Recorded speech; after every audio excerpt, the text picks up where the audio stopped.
There's no corruption in China. You'll die. They'll kill you. There's no corruption in Cuba. Those are socialist states. They are driven by the interest of the people. Why does he lie so much? As if we cannot find the truth for ourselves. Out of 180 countries, South Africa is ranked at number 70 in terms of corruption. We're not great. We are definitely not great. But how does China and Cuba fare? Do they really not have corruption as Julius Malema wants to make it seem? Let's see. China is ranked at number 66 out of the 180 countries. Cuba is ranked at number 64 out of the 180 countries. So they're just as bad as we are. So what is Julius Malema talking about? He doesn't mention Denmark or Finland or New Zealand, which are all ranked at number 1 out of the 180 countries. The socialist countries that Julius wants us to be like are all terrible when it comes to corruption, but he had to lie and make it seem like these socialist countries are doing great. He does the same when he preaches propaganda regarding the seizure of farms, by the way, and if you haven't watched that video, please find the link in the description box below. Let's just indulge Julius Malema and say that there is no corruption in China. How then does Malema explain this? 坚持不忘初心，继续前进，就要保持党的先进性和纯洁性，着力提高执政能力和领导水平，着力增强抵御风险和拒腐防变的能力。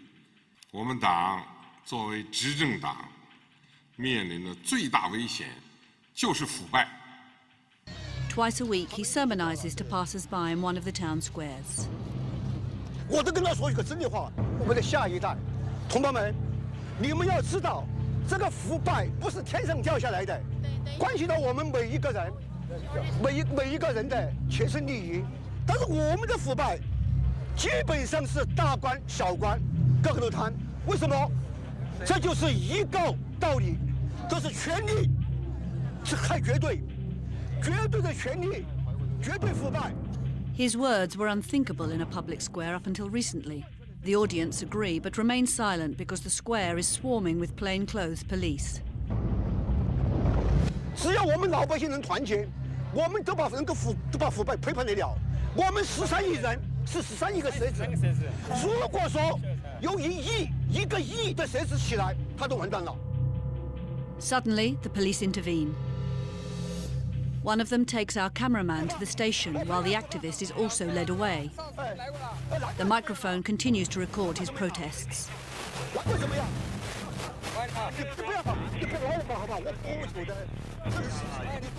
We will be interrogated for several hours and the activist will spend the night in the police station.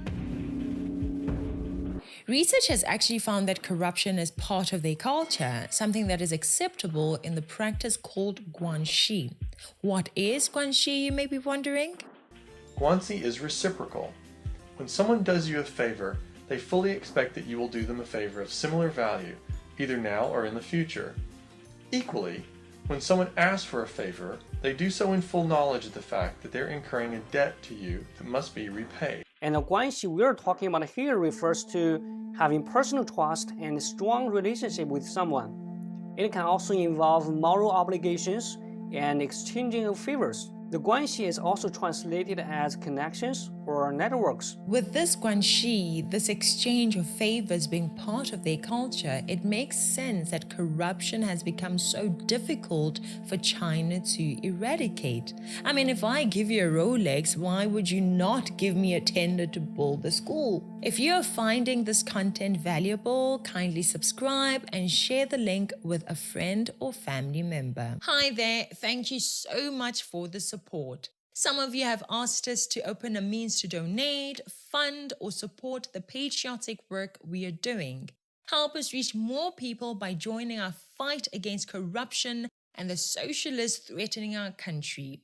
You can give a super thanks, join as a member, or donate to the account number in the description below. Thank you. Now back to the video. Now, how about Cuba? Maybe this one time Malema was right. Maybe there is no corruption in Cuba. Cuba may seem to Malema like there is no corruption, but the main reason is because since everything was nationalized in Cuba, it also means that there is no independent media, which means the media only reports on what has been approved. Basically, there's no real freedom of expression. Watch this. Cuba, la libertad de la prensa y expresión está criminalizada. Existe un monopolio estatal sobre los medios de comunicación de masa. No existe entidades jurídicas para los medios alternativos y cualquier tipo de actividad que haga referente a estas libertades puedes ir a prisión o puedes sufrir consecuencias de prisión, y no solamente a la persona, sino que este castigo se hace extensivo a la familia de la persona. Acá no tenemos televisión extranjera, acá es televisión nacional. Officially, there's one source of permitted media in Cuba, and it's the state. ¿Por qué? No sé, no está en mis manos. Solo sé que así funciona. Mi nombre es Ricardo González Alfonso. My name is Ricardo González Alfonso. I was condemned to 20 years in prison in Cuba for practicing journalism outside the control of the Cuban state. Of these 20 years, I completed 7 years and 4 months. If you're a logical thinking person, then you should ask this question. If socialism is so great, why do comrades hate media and journalism? That's because they don't want their failings exposed. They do not want criticism or a free-thinking population. At least Xi Jinping accepts that corruption is rampant in China, but Cuba doesn't want to acknowledge their corruption. Fidel Castro's family was worth hundreds of millions, and where exactly did he get that money if Cuba is a socialist country? Forbes estimated that he was worth $900 million US.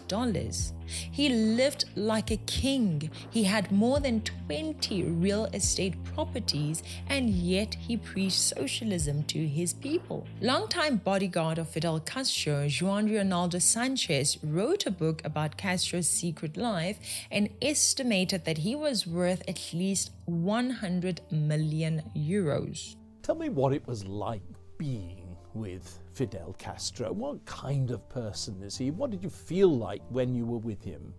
Fidel, yo diría que tenía una doble vida. I'd say Fidel had a double life. That's the side I saw of him. Fidel Castro had a public image of a modest and simple, unassuming person, and even affable. But in his private life, Fidel was something quite different. Pero en la vida privada, Fidel era otra cosa bien distinta. Y toda esa vida privada. His private life was always kept as a state secret in Cuba. So he's gone from being a worshipper of Castro, willing to lay down his life for him, to hating him and thinking he's a phony. Hence his book, The Secret Life of Fidel Castro. In it, Sanchez accuses him of being a multi-millionaire who owns 20 houses, a getaway island, and various yachts. These are all accusations Castro has faced before, and he and his officials strongly deny every one of them. He maintains that as leader, he lived on his official salary, $36 US a month. Nosotros lo que nos hemos dedicado aquí a probar y a demostrarle. What we've tried to do in the book is to prove and demonstrate to the public that Fidel is a man with possessions like that of no other Cuban today. Ni siquiera pueden soñar con eso. No muchas personas. Cubans can't even dream of that. No other person in Cuba has a private marina with 4 yachts, 2 fishing vessels, and more than 100 men to look after that exclusive marina for Fidel Castro's personal use. Raul Castro's net worth is estimated to be $100 million. Everyone should have the same standard of life in a socialist country, yet these men were millionaires and possibly billionaires while everyone else was fighting for scraps. Fidel Castro's grandson once filmed himself speeding in a Mercedes-Benz while everyone else is either a pedestrian or driving around in a 50 or 60-year-old car. And how do they try to hide their disgusting injustices and corruption? Simply remove freedom of press in Cuba. The question becomes, how will the EFF deal with corruption and freedom of the press in South Africa? You are a small boy, you can't do anything. I didn't come here to be... Come out, go out. Bastard! Go out.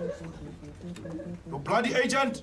In the past, you have banned the very reporters who have been very critical of you. I'm hoping after this conversation, you will officially announce that all of those publications are no longer banned and do actually apologize for some of the personal attacks that you have put to them. Because they need to be able to do the investigation, and you need to be able to allow them this opportunity that they ask you questions. You cannot ban people simply on the basis that they are critical of you or you don't like the way they are reporting they are criminals. of you.